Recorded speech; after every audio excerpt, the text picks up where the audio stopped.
Hello again, my wonderful listeners. Welcome back to another very special episode of the English on the Way podcast. I'm Charles, and once again, it's just me here with you today. As you know from our last episode, we're embarking on a new little adventure, a mini-series where I share some personal stories and reflections. Don't worry, our amazing Rachel will be back very soon for our regular conversations. You know how much we love having her. Think of these solo episodes as a chance for a quieter chat, a deeper dive into some ideas, always in our signature, slow, calm, clear, and easy-to-understand English. Just like last time, this episode is designed especially for our A2 English learners. That means we'll keep our words simple, our sentences short and clear, and our pace wonderfully unhurried. There's no rush here.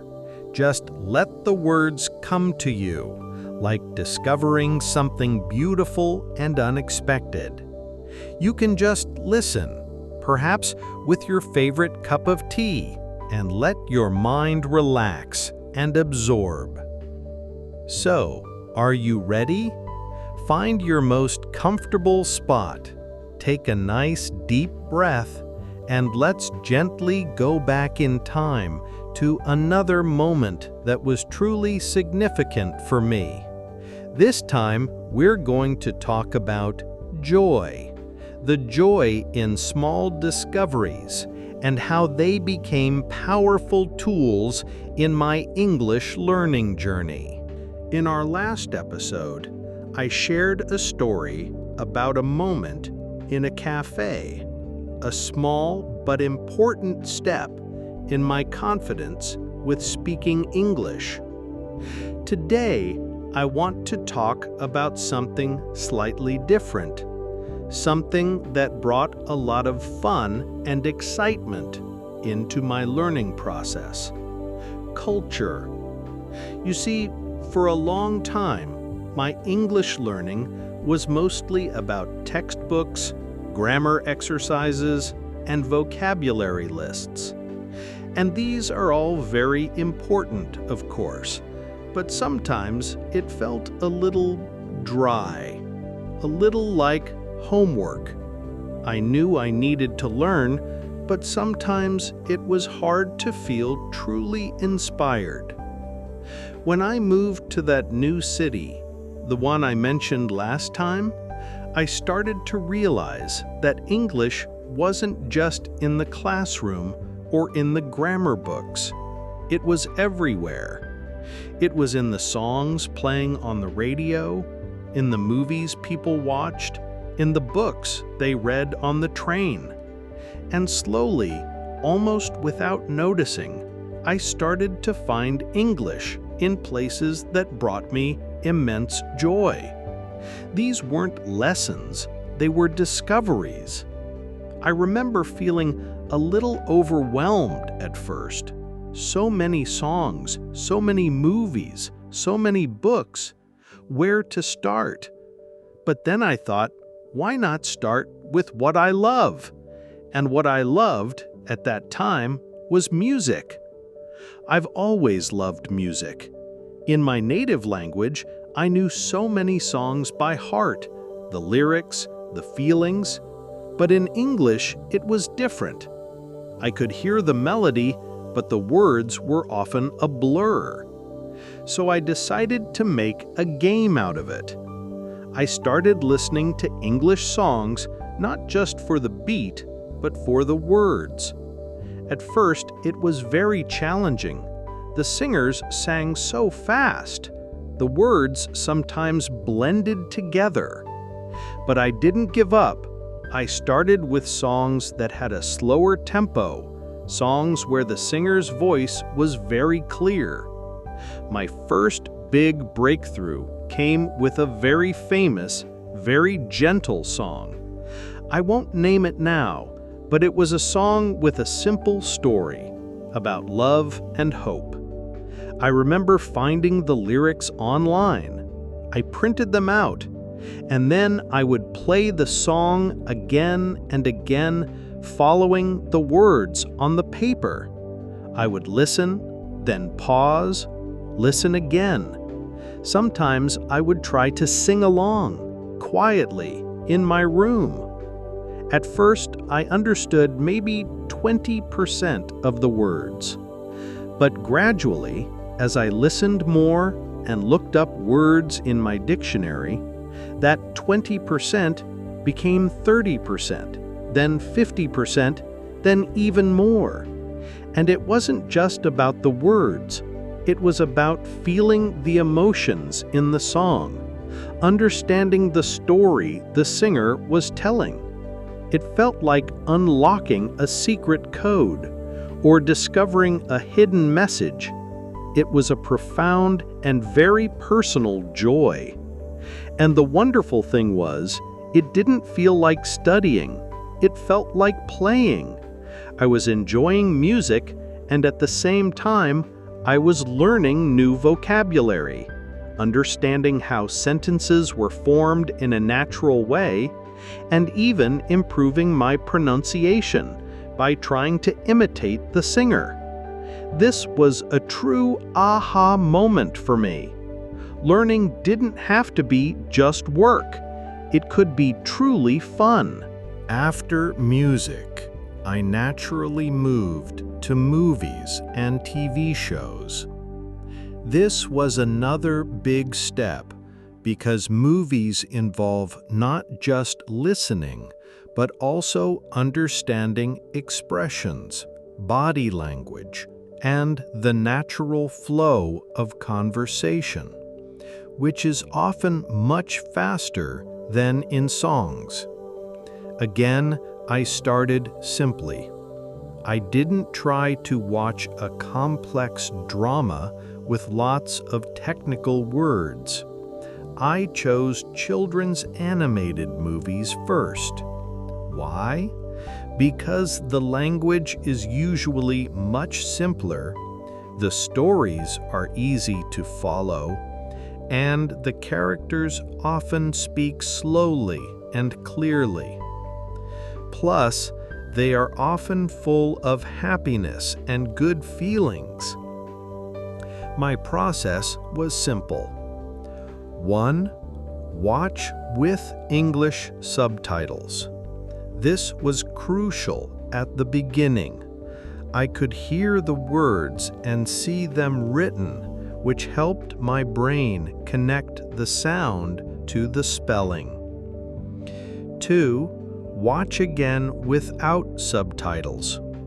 After understanding the story and some of the key phrases with subtitles, I would try watching the same scene or even the whole movie without them. It was a challenge, but I was surprised by how much I could understand. 3. Noticed new phrases. I kept a small notebook. When I heard a phrase or an expression that sounded interesting or that I heard many times, I would pause the movie, write it down, and then later look up its meaning. Things like, hang in there, or no worries, or that's amazing. Phrases that aren't usually in textbooks, but are used every day. I remember watching one particular animated film about a little robot. It had very little dialogue, but the emotions were so clear, and the few words that were spoken were very simple. That movie taught me a lot about nonverbal communication in English, how people show feelings with their faces, their hands, their eyes. It also made me realize that even with very few words, you can understand a lot. This built my confidence immensely. It was no longer about catching every single word, but about getting the general meaning, the gist. This took a lot of pressure off and made watching movies a joy, not a test. Then came books. Books. This felt like the biggest mountain to climb because there are no pictures moving, no sounds, just words on a page. But just like with music and movies, I started small, and I chose topics that genuinely interested me. I didn't start with classic literature or complex scientific articles. No, I chose short stories, children's books, again, simple and often beautiful, and later, very simple detective novels. The key was to find something that I could enjoy, something that pulled me in. My method was similar. Number 1, read for pleasure first. I tried not to stop for every single word. My goal was to understand the main idea, to follow the story, to feel the emotions. If I didn't know a word, but I could still understand the sentence, I would just keep going. Number 2, highlight new words or phrases. If a word appeared many times, or if it seemed very important to the meaning, I would highlight it. Number 3, reread and look up later. After finishing a chapter or a short story, I would go back and look up the highlighted words. This way, the flow of reading wasn't constantly interrupted, and I could enjoy the story first. I remember picking up a small, simple novel about a journey. It was written in a very straightforward style, but the story was captivating.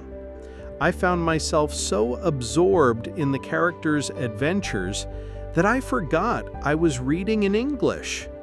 That was a truly magical feeling, to be so lost in a story that the language became invisible.